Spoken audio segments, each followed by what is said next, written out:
You shouldn't be worried. And I'm not worried either. Do you want to know why?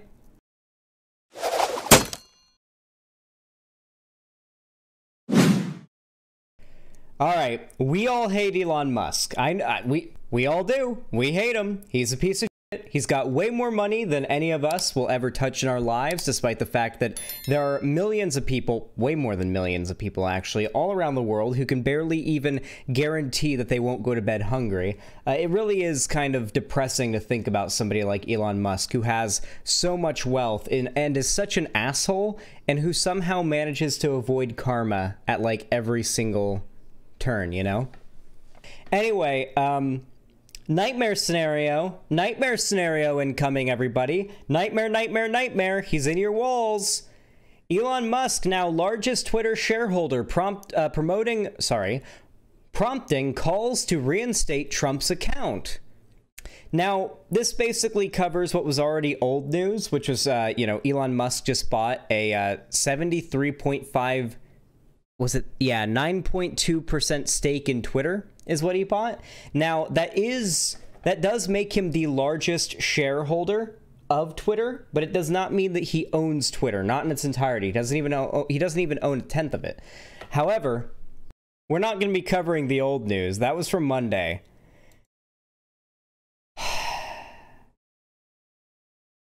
We're going to be talking about the new news. Elon Musk makes hostile offer to buy Twitter. Live updates. Whether it's for show, attention, I don't know. Elon Musk has now announced that he is going all in to try to buy the entirety of Twitter. And he has said that once he does so, he will be changing the TOS to make it, quote, more pro-free speech. This will no doubt include unbanning Donald Trump. I told you guys that this was coming. I told all of you that this was coming.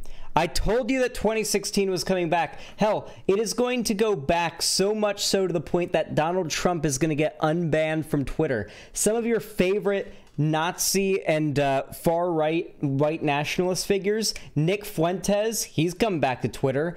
Sargon's coming back to Twitter in his full form. Who else?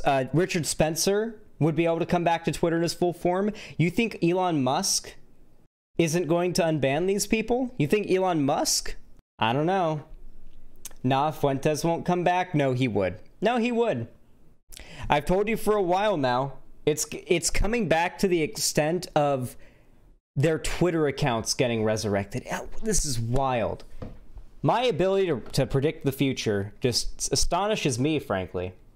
Elon Musk makes hostile offer to buy Twitter. Live updates. Having a public platform that is maximally trusted and broadly inclusive is extremely important to the future of civilization, he said Thursday.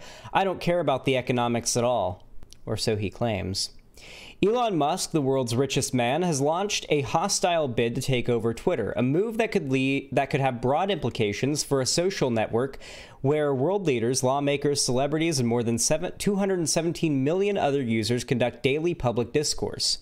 The bid came just weeks after Mr. Musk became the company's largest shareholder. Though his holdings appear to have been eclipsed since then by the investment management giant Vanguard. He offered $54.20 a share, valuing the company at roughly $43 billion. Mr. Musk, a Twitter power user with nearly, oh my god, holy shit. This would have been the time, like yesterday, or like right when Elon Musk bought Twitter, his share of Twitter would have been the time to buy. Because, I mean, I bet Twitter's going up like crazy right now. I bought into Tesla once this happened. I should have thought to buy into Twitter. I thought it was too late. Tesla's actually down. I mean, not for long, but I mean, you know, Tesla really never stays down for very long. I bought while it was pretty low. I bought while it was like at 800 or some shit. Anyway, let's see what Twitter's doing. Twitter's looking like. Twitter is down. Is it actually? Wait, what did Elon offer? $54.20 per share, and it's at $46 per share right now.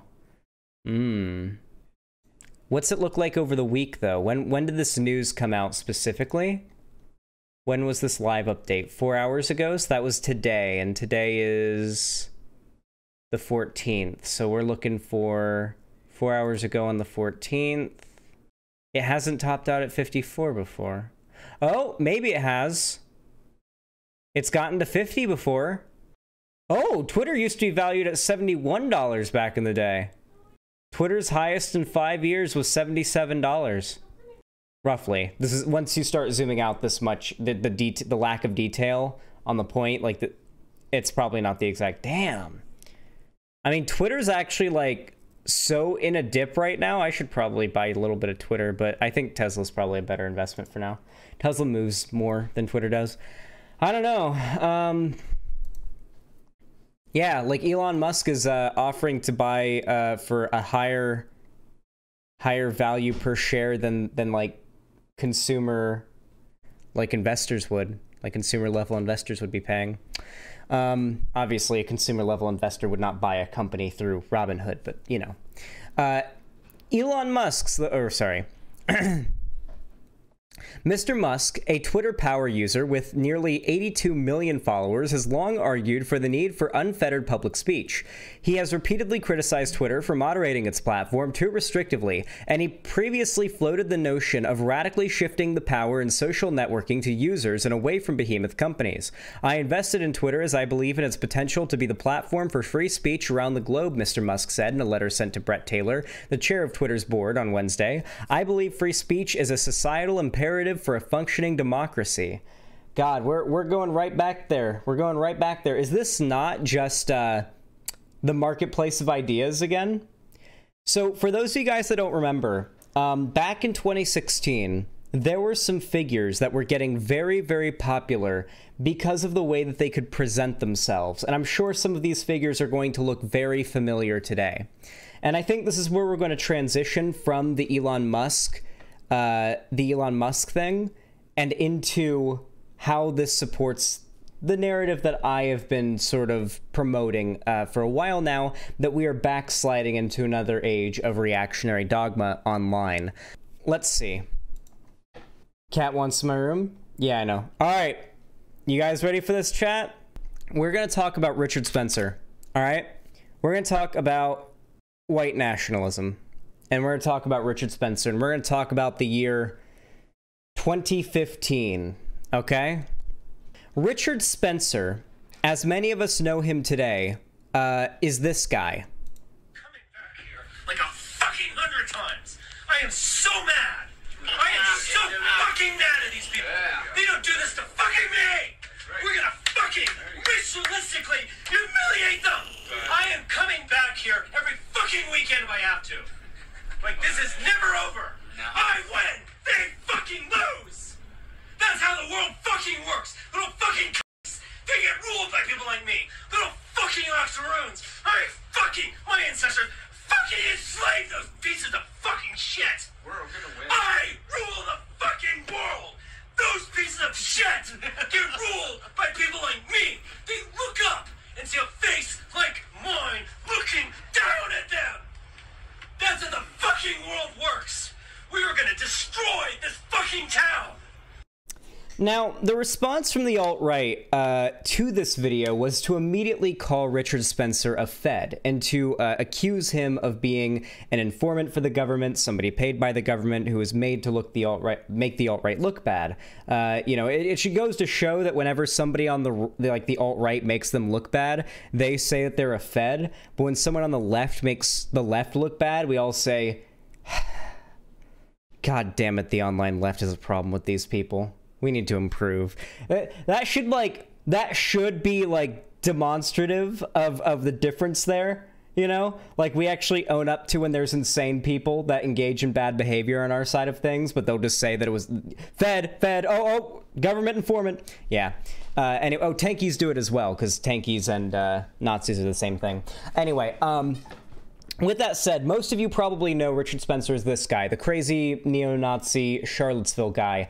But back in 2015, if you were familiar with Richard Spencer, you would know him as a white nationalist leader who wants to go mainstream with his racist movement. In a time where, let's just say white nationalist and racist didn't mean the same thing. Something you have to understand is that when you search Richard Spencer, and one of the first videos that comes up is this video where Richard Spencer has a debate with a black man, and I don't remember what this guy's name is, but he does not do well. In fact, he makes Richard Spencer look even better. However, what's important here is to point out that when the average person back then imagined a racist, they imagined, you know, cloak and hood KKK, you know, maybe a Confederate flag, you know, redneck racist. Like, that was usually what you imagine when you thought a white supremacist, a racist, right? So to imagine this well, you know, put together guy in a suit having a fairly reasonable seeming and well put together conversation and debate with a black man, that just didn't come off as being the actions of a racist. And so that lended to this narrative that the media was afraid of what figures like Richard Spencer have to say, and that they were simply trying to smear Richard Spencer and others like him as racist in order to silence their alternative ideas. And so I imagine much of what I just said sounds very familiar. I worded it in the way that they would have back then, but a lot of what I just said sounds very familiar, doesn't it? Sounds a lot like cancel culture and people not being able to yeah, it sounds a lot like the cancel culture narrative the right has been dreaming up lately, huh? Huh? Yeah, it's almost like it's all repeating itself again.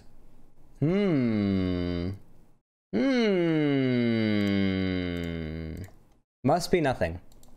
This summer in Charlottesville, Virginia, hundreds of far-right demonstrators. This video comes from after Charlottesville, so this is even after Richard Spencer's reputation had been quite tarnished. Just to give you an idea of how decent of you know what, actually? You know what I think would be an even better representation? Richard Spencer, Dave Rubin. Oh, here we are. I'm pretty sure he's talked to Dave Rubin, right? Oh no, because Dave Rubin's gay. Richard Spencer wouldn't talk to him. Oh yeah, I forgot about that. They haven't talked. Actually, how about a better example? This is what we have to look at, all right? Dave Rubin interviews Milo Yiannopoulos, March 25th, 2016. The peak of Milo's popularity, the peak of Trump Nation, the peak of Kekistan, just before the peak of Kekistan in summer 2016, actually.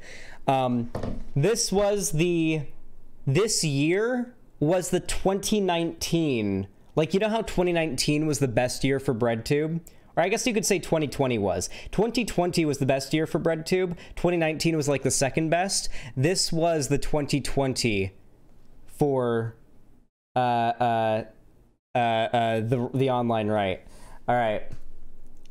Let's watch this. Let's see what by the way, Milo Yiannopoulos, full-on white supremacist, neo-Nazi. His computer password was like 1488 or something like that. It was like Night of the Long Knives or like Kristallnacht 1488, some shit, literal just Nazi shit was his computer password. He's like outright said now that he wants Dave Rubin to be I think obviously this was years ago. He's now since come out and said he wants Dave Rubin murdered. It was Kristallnacht? Ah, yeah. He's since said that he wants Dave Rubin murdered because Dave Rubin is gay. Milo Yiannopoulos is also gay, though he claims to be an ex-homosexualist now. That is what he calls himself, an ex-sodomite or ex-homosexualist. So that's interesting. But just to give you an idea of the way that these absolute unhinged psychopaths were able to frame themselves back then and completely fool a massive amount of people, I feel it's important that we watch this and just see, like, somebody who we now know to be just downright insane and just unhinged, who has no more respect left anymore by the broader public, how well presented they were back then and how easy it was for like the average person to be fooled. We're officially entering the completely insane phase of the 2016 election. I know it feels like we've been here for about a year now, but if you think the political theater has been crazy so far, trust me, you ain't seen nothing yet. It seems that everyone you know is starting to crack, right? I mean, you just open up Twitter or Facebook, and every second of the day, it seems like someone is writing something crazy. Nobody has a clue as to what's going on anymore. And you don't have to take my word for that. Just turn on CNN or Fox or MSNBC and listen to the pundits who got everything wrong for the last 6 months explain how the next 6 months are going to go. These are the experts in what I have no idea. Last week, I discussed what I consider to be the biggest risk of a Trump presidency. We have a salesman doing a hell of a sales job, but we really don't know what kind of product we're going to end up with in the end. As some of you pointed out, the notion of not knowing how someone will act once in office is actually no different than with most politicians. They pretty much all will say anything to get elected and then do whatever they can to stay in power. Ironically, this endless loop of promises made and orders by blocking... Start talking to Milo. A couple repeat guests, but has been named the... ahead of my time. In fact, I'm normally so early at everything that people think I'm crazy until 6 months later. I used to have a guy that I wrote comedy with who used to always say, Dave, we're so ahead of the curve, we're behind it. So maybe that's where... Maybe that's me. Maybe that's where you are. That's why I'm so unpopular. I don't know. Yeah. No, we've had a couple repeat guests, but in a way, you're sort of the most important. Not that I have to inflate your ego. Okay. Look at this. Let's slow this down and simply look at this person's presentation. Because I know you like that. But a tremendous amount of stuff has happened.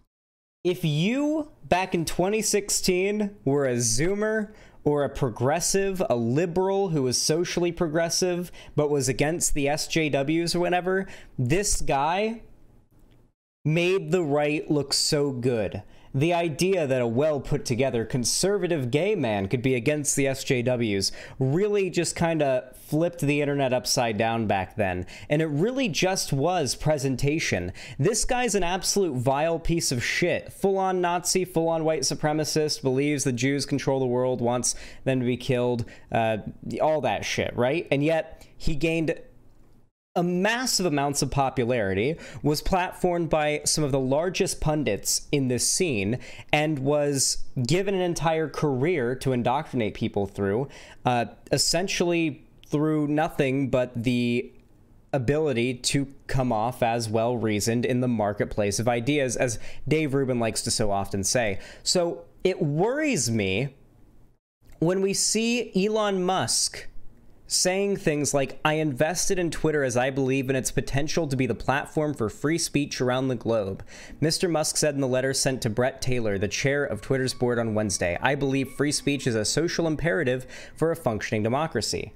I agree. I love free speech. I think free speech is really important, and I think that words should never be something that the government can restrict you for using. I don't think that, like, just saying something, expressing a feeling, anything like that should be something the government should be able to, like, do anything to you for. I think there are certain areas where we can start to bend the boundaries. Obviously, threats. I think there's, you know, threats. I think constant harassment, defamation is obviously a thing that can be, you know, dealt with through, lawsuits and whatnot. But, like, broadly, I agree with free speech. My job requires free speech to exist. Without free speech, this whole me shit-talking, mostly people in power thing doesn't exactly work out now, does it?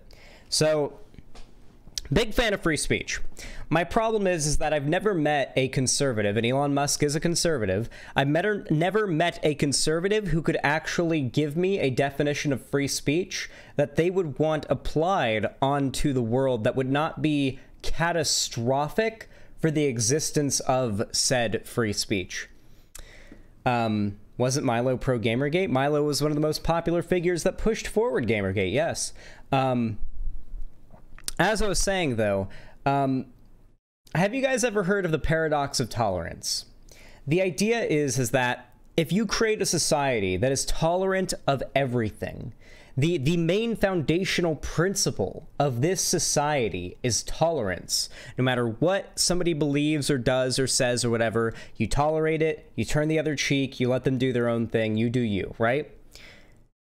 If you allow a society such as that to function, and there is no mechanism in place to prevent those that would use that freedom to destroy that tenet of tolerance, then that tenet of tolerance will cease to exist. The same is true when it comes to freedom of speech. I hate to break it to you guys, but the broader populace is not very smart. It's true. Just about every fascist, or hell, even, well, yeah, just about every fascist takeover in history has happened in some way democratically. A lot of them have happened democratically. Through the people of said nation or state or whatever being manipulated through propaganda against a certain group and allowing, whether it be through the breaking and bending of the rules, a certain party or figure to rise to power. This has happened fairly commonly. I'm not going to say it's happened every time because my knowledge of history is not good enough to say it's happened every time, but there's a few examples I can think of in modern history of the people democratically electing parties or figures that would then engage in fascistic dictatorial rule, even if that would be followed by, you know, some bending of the rules. I mean, they got into power in the first place, right?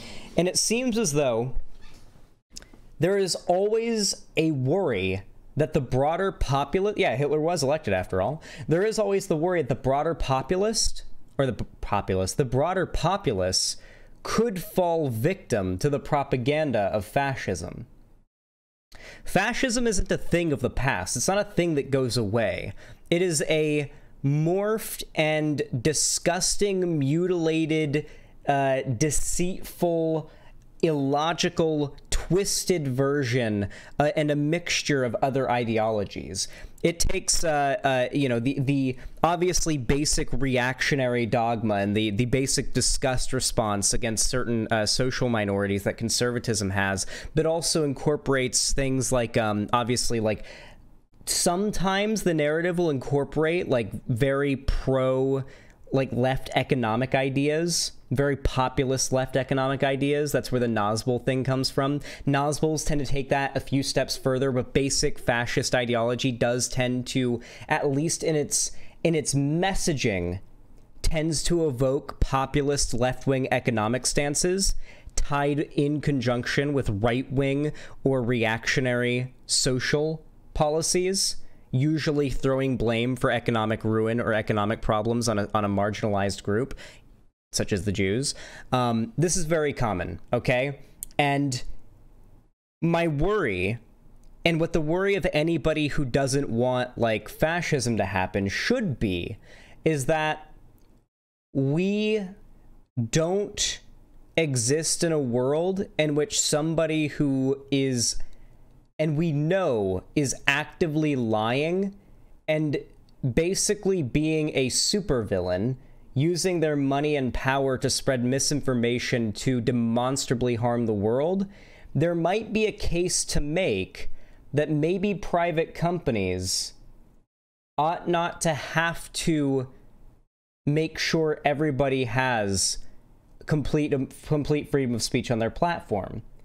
There is also a case that I can make that there is a responsibility that any platform has that is going to be seen by a lot of people, that it should have a TOS that will crack down on misinformation and certain speech that could potentially result in the destruction of our freedom of speech in the end of things. Because at the end of the day, that's what I'm motivated by. I like freedom. I love freedom. I like being free. I like everybody that I know being free. And I enjoy everybody that I don't know being free. I want the whole world to be free. The problem is, and I think most people should be able to recognize this, freedom sometimes can't be achieved without defending it. And that's what I think is happening here. I think that when you argue against misinformation online, when you try to prevent narratives from being spread, harmful narratives, and trying to keep figures who have horrible ideas, horrible beliefs they will try to indoctrinate their audiences into, but have done a decent job of covering it up to the broader public, I think there is a responsibility to do all of that, because that is how you help to fight against that kind of thing. Vosh's WWE analogy for this is really good. Does Vosh have a WWE analogy for this?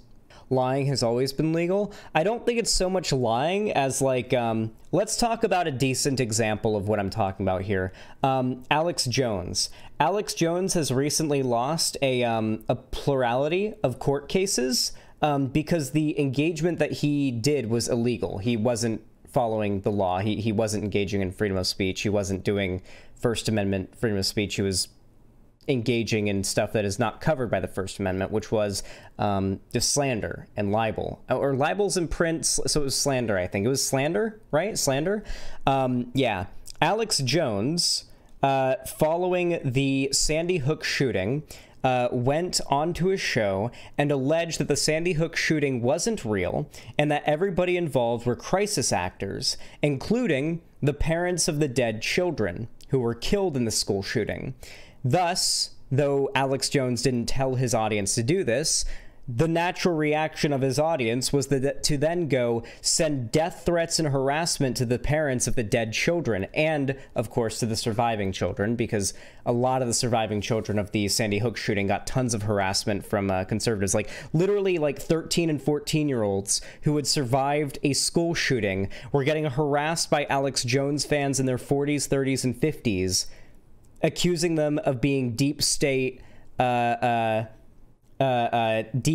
crisis actors. And there were like, these families were scared for their lives. Their children had been murdered, and now this insane psychopath on the internet was telling millions of people that they were fucking pretending for the deep state and the aliens. These psychopaths that watch Alex Jones now think that they are on, like, they're probably scared an Alex Jones fan is going to kill them. Okay? Like, when you really think deep into how fucked up what Alex Jones did was, it really starts to get clear, like, fuck, that's bad. He really fucked with those families. And he has lost every court case following this. And yet he still has a massive platform.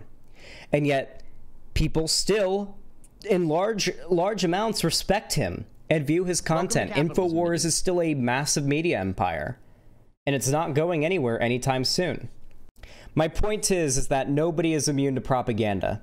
No man is an island, and we're completely limited to our experiences. If people have different upbringings that don't lead them to the correct conclusions before they're exposed to this psychotic propaganda, and if you think what Alex Jones said about the Sandy Hook shooting wasn't psychotic propaganda, then I mean, I don't know what to tell you.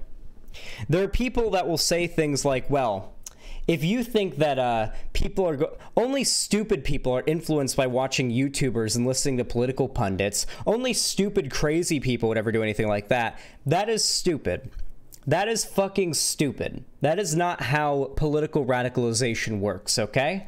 The most normal, reasonable person in the world, if they believe that the Pizza Hut around the street had a bunch of children who were being raped and murdered, shackled beneath the basement, the most reasonable dude in the world, if he knew that for sure or believed that, would get his buddies together and try to go free those kids, or at least call the cops, all right? You do not have to be crazy to be brainwashed into the crazy shit that the right brainwashes people into, because it doesn't seem crazy when you're getting brainwashed into it, because people like Alex Jones, people like fucking any of these conservative figures really, have a massive dialogue tree of made up or misrepresented studies, statistics, facts, whatever, anecdotes even, that they'll claim to be representative of a broader trend to back up their ideas and to propagandize to people. And they target their propaganda to young people that haven't had enough life experience to help them know better. I don't know. Maybe I'm ranting too much. Hitler wasn't elected. He was appointed chancellor by Hindenburg and made himself Führer by decree. Wait, was Hindenburg elected, though? He was appointed... So I know he was chancellor. There was some level of electoralism that went through the Nazi party gaining power, though. That doesn't matter. Hitler wasn't elected? Yeah, but that would be like saying... Like the party was still elected into power, though. I mean, I think the point still stands, even though I got that individual point wrong. Even though I got that individual factoid wrong, doesn't mean that the point still stands. Doesn't mean the point doesn't still stand. Yeah, like electoralism still got the Nazi party into power through propagandizing to the population of Germany at the time, right? Like, that's not exactly contested history, is it? That, like, the Nazi party used propaganda against Jewish people to push the population against Jewish people, and gain power? I don't think that was like a controversial thing. All right, I'll do more research on Nazi Germany. Love that for me. You like learning more about the horrendous age of 2015 to 2016 and the time that we're now coming back to, and why you should be worried. Actually, you shouldn't be worried. You shouldn't be worried. And I'm not worried either. Do you want to know why? Do you know why I'm not worried and why we shouldn't be worried? It's because this will make the left stronger again. Okay? I think that the online landscape, at least as far as the left goes, unironically follows the good times create weak men create hard times create strong men create good times create weak men, so on cycle. I actually think it goes that way. I genuinely think it does to some degree, because think back to it, right? Do you remember, like, back during 2019 to 2020, how, like, dominant the left was online in that period? I mean, it feels like everything from 2019 to 2020 was going the broader left's way, right? Doesn't it? Like, obviously there was Biden winning, but everything up to that, like, it just seemed like the line of events just happened to really benefit the left, right? As much as it sucks, the Christchurch shooting, the El Paso shooter, the San Diego shooter, all those happened in 3 years, all three of those happened in 1 year. All far-right motivated terrorist attacks inspired by each other, where they all wrote like manifestos explaining how they've been radicalized, which all got shit tons of media and press coverage, which helped to push against like YouTube to start like cracking down on far right channels. Like 2019 to 2020, everything was going the left's way. We're backsliding into 2015, 2016 again, where everything goes the right's way. So all I'm saying is, if you think back to 2019 to 2020, the left was way stronger.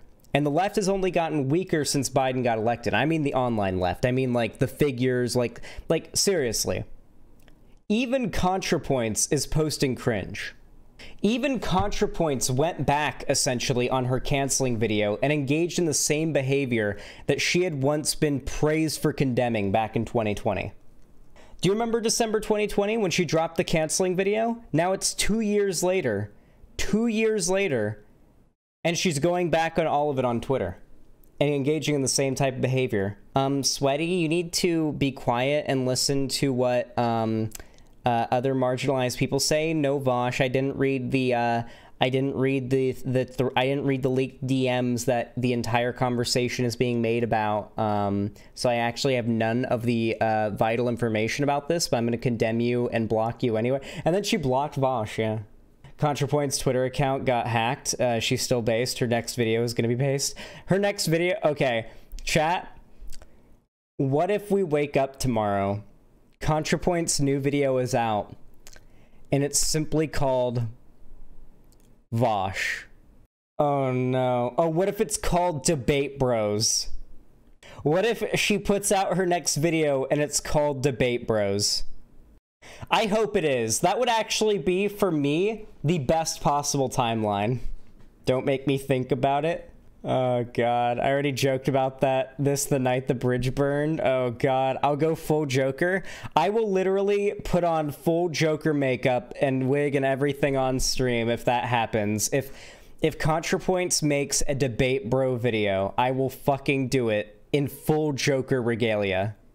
I should honestly start doing the Joker thing. Like, we should make that $1,000 dono goal on the stream. How do you guys like that? If we got like a basic Joker makeup kit in the mail, like if we ordered that online, and like for every stream, if the stream dono goal hits $1,000, I'll stop everything and I can either put it on myself or Lonnie can do it, put on Joker makeup and wear it for the whole rest of the stream. No, 1,000. That is a massive to do. So it's gotta be something you guys really push for. I will do it. Lonnie, if you order the basic stuff needed to do like a Joker, like Heath Ledger Joker. Heath Ledger Joker, come on. I'm sorry, we're doing Heath Ledger Joker. That's the Joker, okay? Like the green wig, the paint and everything. It shouldn't be too hard, like, to do that for, like, as a $1,000 dono goal, you know? That'd be fun. Anyway, if you want to support me and you enjoyed the video, please consider leaving a like on the video and on the stream, as there are 517 people watching. Good Lord. Hello, everybody. Thank you all so much for your support. Thank you for being here. Consider dropping a like. You should honestly get into the habit of just instantly liking the videos from any content creator that you enjoy and frequently watch. YouTube nowadays just values like engagement from the content creators community more than ever, and what really determines, more so than views or subscribers, what makes a video or a channel get boosted in the algorithm is how many likes their videos and their streams get. So definitely consider dropping a like. It also tells YouTube to keep recommending my stream to new people. It's totally free. It takes half a second, and you shouldn't just be liking my content. Like the content of all of your favorite content creators. Your favorite content creators are all working their asses off. They're working their asses off to make a career out of what you enjoy watching. And the easiest thing, the least you can do is hit that like button to at least put your little bit of effort in to help match that effort they're putting in and help get them, you know, a little bit further on YouTube. Same goes for me. And of course, if you want to support me financially, you can donate, subscribe, or gift a sub on my website, xanderhall.com/live. Support me on YouTube, Twitch, through Streamlabs, Stream Elements, or through Patreon. But no matter how you support me, I really do appreciate it. Thank you so much for watching, and have a good one.